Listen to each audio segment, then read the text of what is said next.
Apostolul Petru a început să neglijeze voia lui Dumnezeu și să-și exprime părerea proprie și să-L contrazică pe Domnul Iisus Hristos. A schimbat placa pe emoții și pe suflet. În acel moment, ca un magnet, Apostolul Petru a început să se îndepărteze de Dumnezeu și să se apropie de diavol.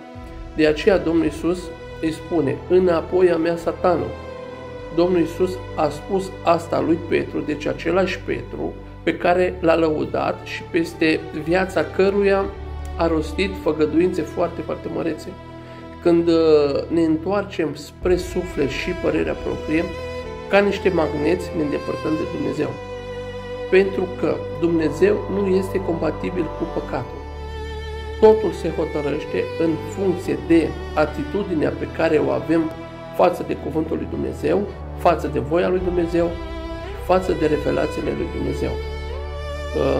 Acest lucru se întâmplă foarte, foarte repede în lumea duhovnicească.